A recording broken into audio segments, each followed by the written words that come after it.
Rastafarian Iyah, who was well known for his beard and natural juices that he sold in Linstead, St. Catherine, is laid to rest. This is a very sad moment of my life, right?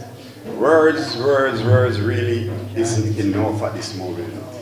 Farewell, Bongo Beard, farewell. Farewell, Bongo Beard, travel safe. Yes.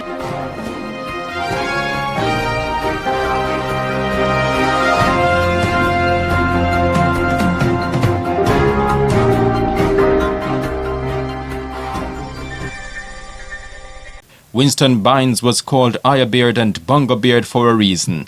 He was a standout in the Linstead area of St. Catherine, partly for the thick patch of beard that he sported. And he was equally known for his natural juices and roots that he sold in Linstead, earning the moniker the original roots man.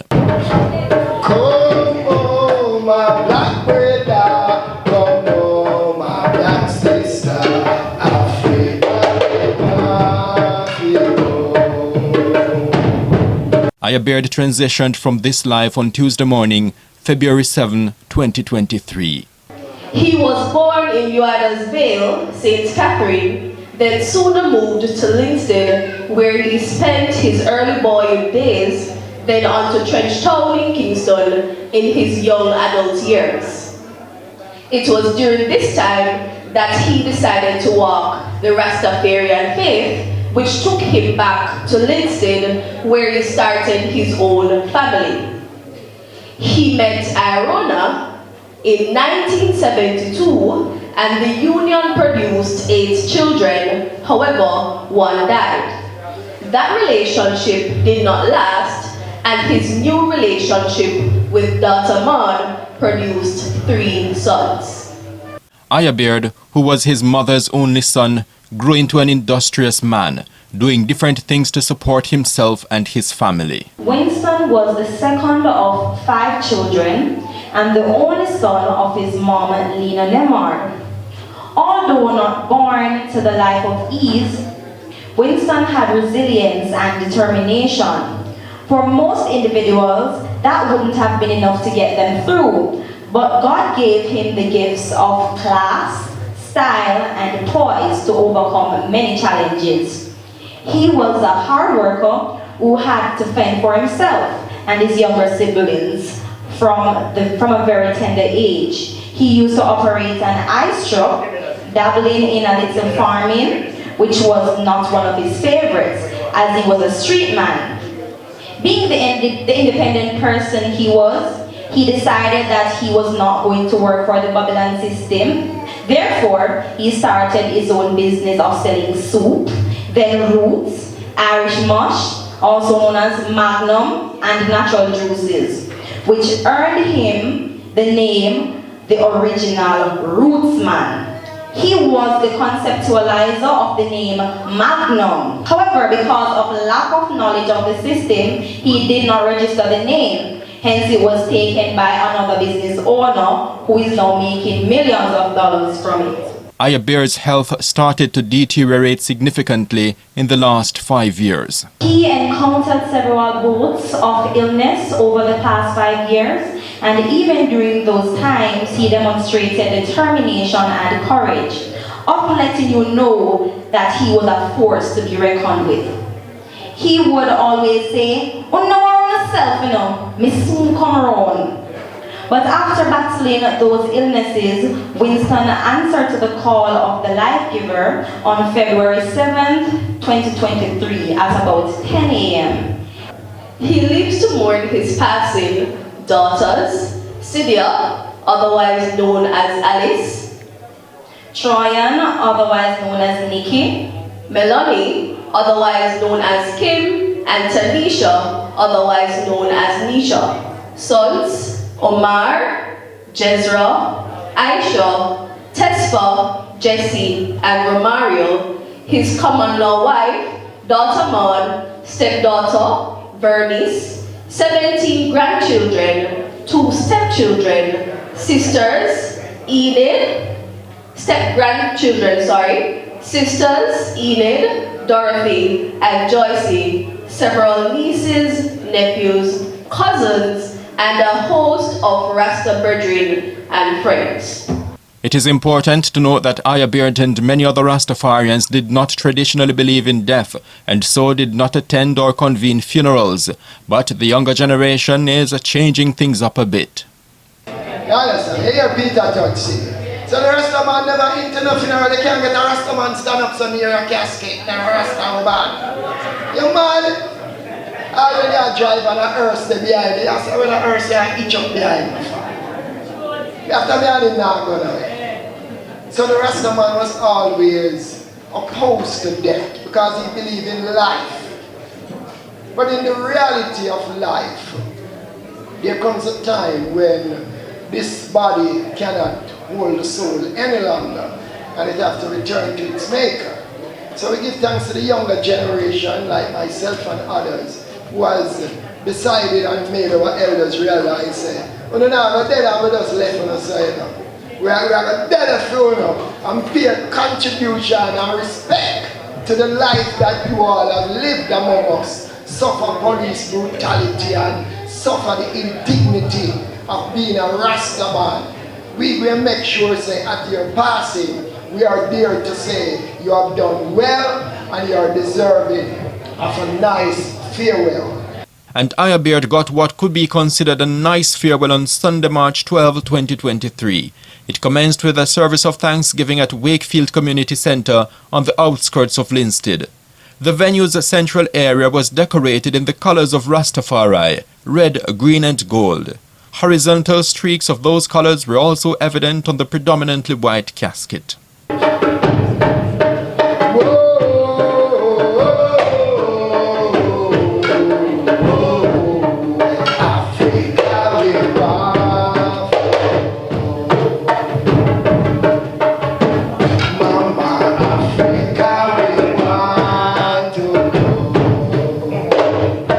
The service of thanksgiving included a remembrance, but it was not done in the often scripted and excessively embellished sense. Cydia Gause, Troyan Bynnes, Melanie Abrams, and Tanisha Bynnes had much to say about their father, and they kept it real, not omitting his flaws. My daddy no wear no other shoes but clogs. Hello! You see when he used to have two, a black and a brown. You see when he clean that? You can see a picture in it. That's the daddy I know. My daddy used to wear nothing but lens. And you see when he press it, look here. You see the seam in it? It could have cut you. It was so sharp. But he did love to press shirt. And I hated this until this day I hate it because I was the one who always had to press his shirt. And so he had a style where he used to press his pants. He pressed it on the wrong side and they used to use this thing we call brown paper bag. That's what he used to put over the pants and the young people who don't know when themselves eat the iron. So there is this thing where you used to put the coal. None of them don't know it. You put the coal inside of it and there was this black, I think it was a red bird that was on the top of it and you have to light it. And let me tell you, so when the end gets hot, you have to cool it off on a piece of wet banana trash or a wet cloth. That's my father. Look here, you hear them say it's hilarious. They're my grandchildren and they don't know nothing. And if you tell them there's something there, oh no, don't know who that it is. Look here, we can remember he used to sell juice because our father was an entrepreneur. And he used to do business in Linstead. And we used to go out by the road to meet him at night. And let me tell you, our father will be out there until the warehouse in the morning, like 3 o'clock. And just imagine, we little ones, Omar and Jezra don't remember these things. And we out there and he not come. And we say we are going to school tomorrow and daddy can't reach, so we decide that we are going over. And we tell him to go over. The man come, and we better go back out if all of the loads they were carrying because he not carry none.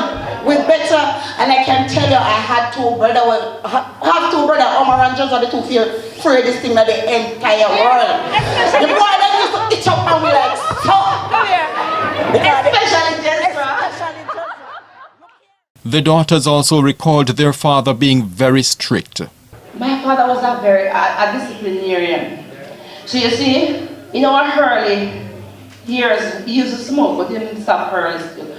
But nobody think we could have things so we ever smoke. No. Never. Alright, my father was a Christian. We could not use curse words. So he had certain discipline and principles that he lived by. So you see, I have to have respect, you know. So on the street, my father was like this, and you see, some little boy like them. Them a big man. Yes, I think them too big. It's a boy, have respect for the elders. So if you have anything that one like say, you know, it's like he was for discipline.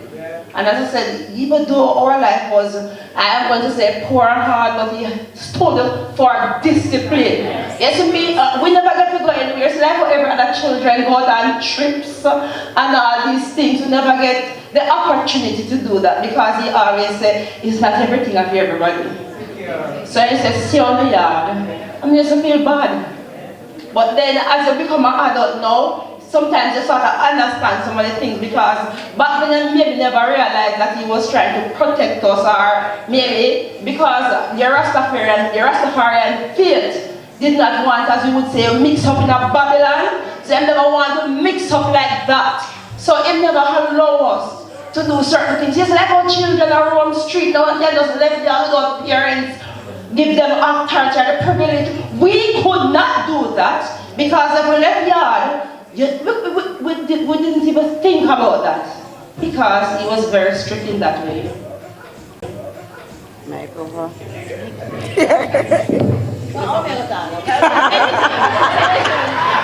Anything.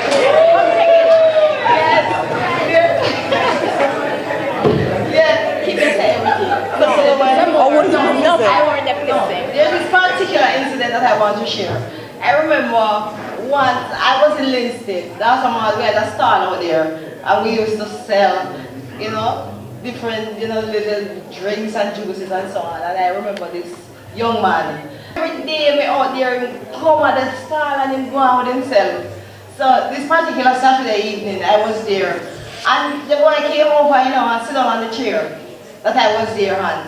And he just had gone and always asked him, say, leave me alone because I do not want to get involved with you. He was very persistent, wouldn't stop. So I didn't realize that my father was across over there because he used to run taxi in Spanish Town. So I didn't realize he was over there. And before you know it, I had reached over there. And I had just grab up the chair, you know. And the man dropped on the bottom. I had to take him up and hold him up and say, boy, let me tell you something. Let me kill you now. Let me kill you. I'm a little last finish from the barn. Whenever I like him, I think I'm not me over there watch you. I think I'm not me watch you. Let me kill you. And then drape him up by the neck like this. Drape him up and some other people from the community just come out and, you know, so I had to just cool on, man, cool on. And then cause somebody with that one, I tell them, man. That man was so excited. And you hear she talk about the guy when, look here, how when I met you, you could have one boyfriend? No, we couldn't. Because you know my father, he would have killed the boy, and he would have killed me too. So we better line up. No boyfriend around here. And sometimes I have, you know, sometimes you wonder what I love you like a privilege, but you know, I am grateful. Yes, I am grateful that he did not allow us to do so. And that's the kind of father we have.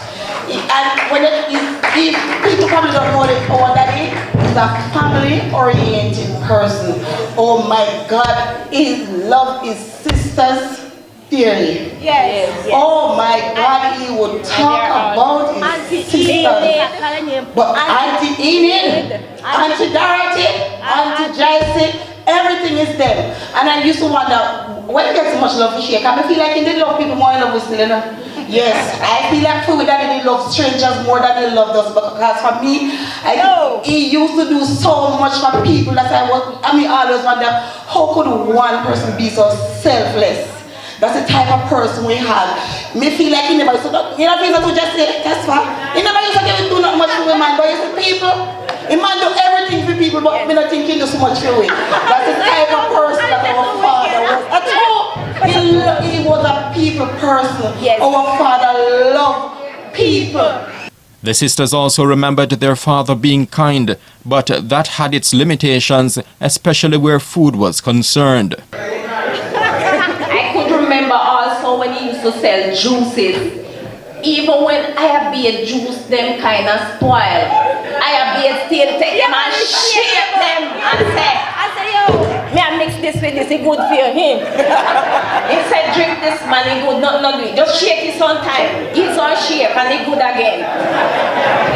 He would always be sharing, he would always be cooking and giving everyone. I mean, no, trust me. Iyah was the type of person who cook for everyone. And listen, it doesn't matter the size of the pot. Iyah that share and left half. Half I food and leave it in the pot.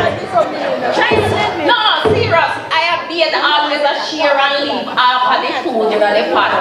Your man can always say later. Yeah. Yes, because I remember growing up, I was the smallest one. So me, the smallest girl. Because you have Hesfa, you have Iyah, and Jessie, and Romario as the last one. Three of them come after me. Or four come after me. Alright. But anyways, because I was a little girl, I was just always there with him. So when I made a share, come Nisha, take out the plate, them and pour them much away. Hesfa, Jessie, Dantaman, Romario, and me, take up the plate them, and I swear if I make a mistake or may share the food them to the plate, I will use the something. And come find and say, Nisha, you know, see your left foot, and believe me, when I be the cook, him don't move, I be we just sit down like underpants, only at the fireside, and him not get up. Everything in card. Nisha pass this. Yes. Omar pass that. Yes. Jessie pass it. That's what I did not move. But the pattern complete because Iyah was a food man. You can always find Iyah when he's missing, either around the fireside or around the grappling table. Iyah used to love to play domino. Iyah leave him card for hours with the juice. We know that his main source of income. He will leave it way down so and go and gamble.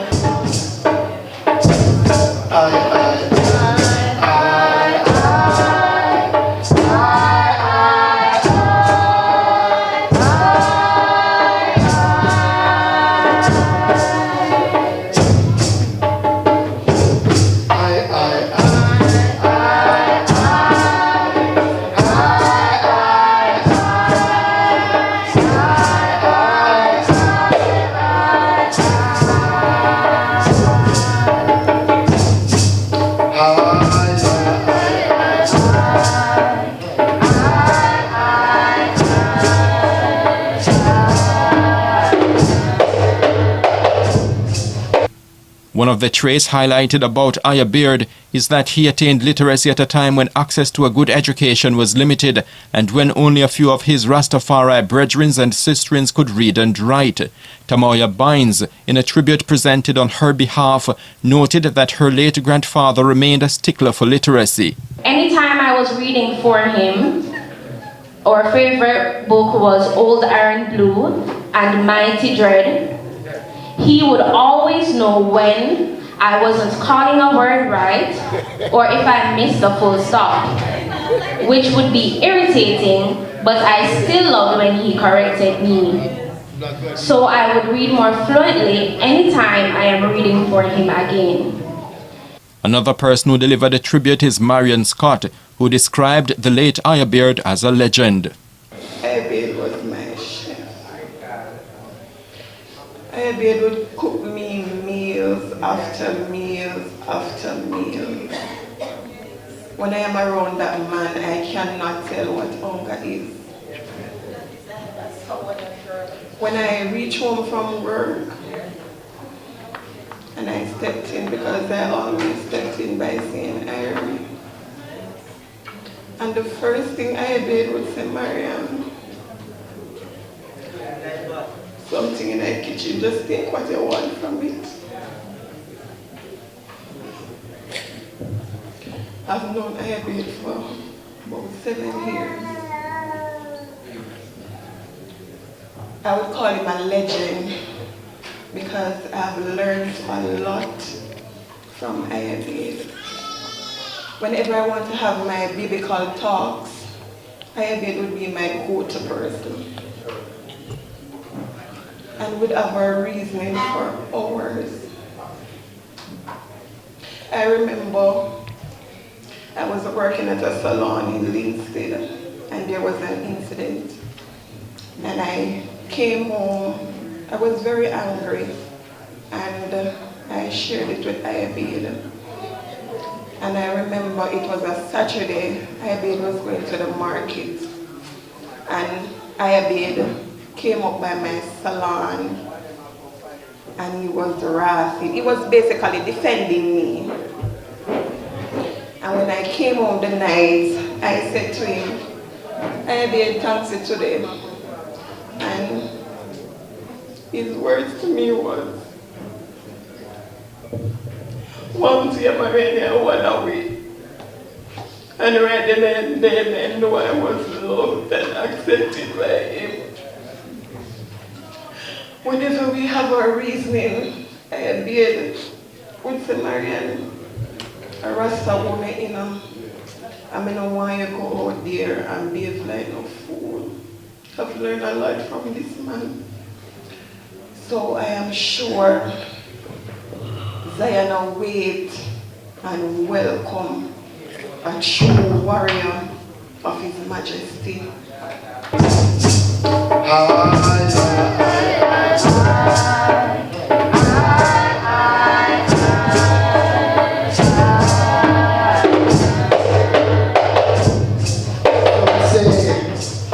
Iyah Beard was also lauded for his contribution to Rastafari.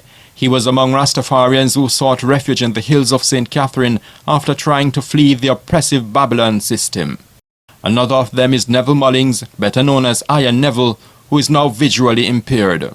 He and Iyah Beard, for many years, were like Siamese twins. It was hard to see one without the other, in good times and in bad times. This is a very sad moment of my life, right? Words really isn't enough at this moment to really express the loss that I am feeling within myself at the loss of my brother, my beloved brother. As this ample just said a while ago, from our youthful days in these mountains, we share life together as we were like children. We know no corruption. We were newly born, adherent to this Rastafari mission. In those days, Babylon was so much against Iyah and I liberty that we had to flee from our domestical homes and flee to the mountains, as prophecy would say, flee to your mountains as a dove, and I will sustain you there forever. So Iyah Beard and several others in those days was one of those set of brethren who had us to flee to these mountains. Another Rastafarian who spoke highly of Iyah Beard is his friend Rasai Henton. He recalled Iyah Beard being jovial and also taking good care of his friends while they were in the mountains. He had this way about him. Even when we were living together, as we would call camp life, you know, he would be the one who would, you know, see to it that all the virgins them are alright, all the virgins them well fed, and you know, their mind is fixed on His Imperial Majesty, because that was the central part of Iyah and I, being in the mountains. Yes, so the Rastafari indigenous part of Iyah Beard was in the wedged in the mountains of Buzzrock, which we all are testimony of, you know. As I say, I have tried to unfold the introspective part of Iyah Beard now. As early as 1968, 69, you know, Iyah Beard was an individual who would go out into the system and gather information. You know, I and I was angel who locked in on the mountain. We never visited Babylon like that, like Iyah Beard and Iyah Bram and a few more angel. I never been Ari. You know, we were virgin who bind up in the hills. We detest Babylon system. But Iyah Beard was a very brave warrior who said, I am going to go down in Babylon, you know, and I will take from them, you know. and support I, you know. See, this is all before these beautiful daughters of Iyah were born, you know. We were his children in those times. See, so we share that intimate love and respect for each other. The service of thanksgiving ended. Pallbearers removed the casket, taking it from inside Wakefield Community Centre to the hearse.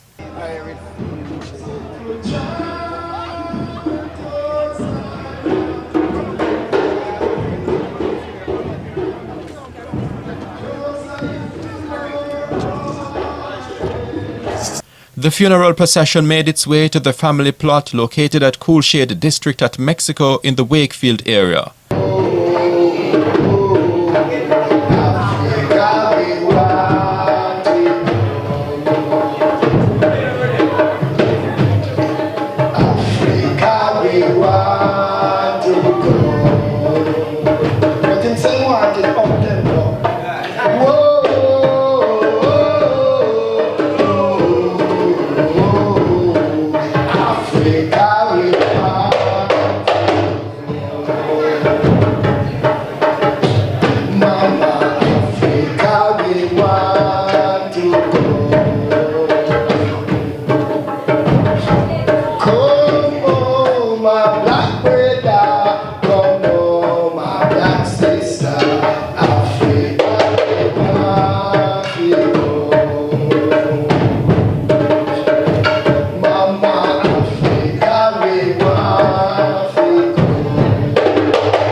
Presiding over the burial, the priest, Rastafari, encouraged people in earshot to give Iyah 3 rounds of applause, 2 of which were done immediately.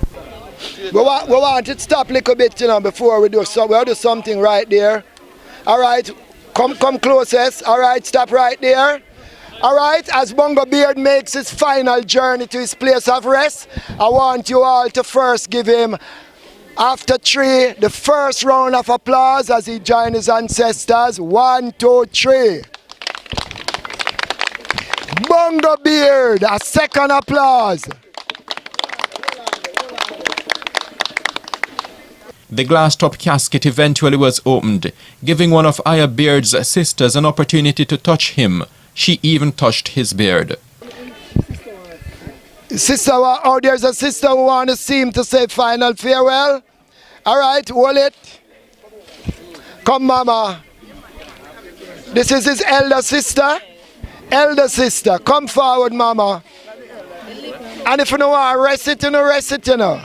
Rest it, rest him.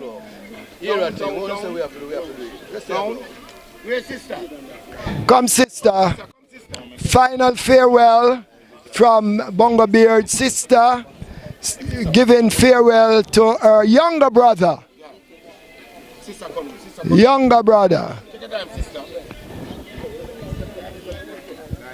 And don't take it too much. Don't take it too much. Yes, Auntie, very well. Yeah.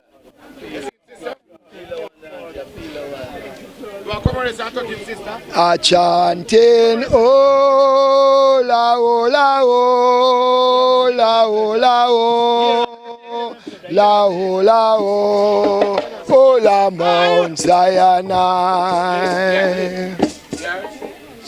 Yes, Zion, ya the Mount Zion. Yes, Zion, ya the Mount Zion. A chanting, oh la oh la oh la oh la oh la oh la oh la Mount Zion. Yes, Zion, ya the Mount Zion. Yes, Zion, ya the Mount Zion. A chanting, oh la oh la oh la oh la oh la oh la oh la Mount Zion. The priest, for the final time, did a relatively short reflection on the life lived by Iyah Beard, who was buried near fruit trees. We give thanks, Bongo Beard been buried among the fruit trees and all. And as we say, for everything there is a season. Bongo Beard came and lived a life. And we heard all the stories of his life. Very humorous stories. But the good part of it, we learned that he was a good father.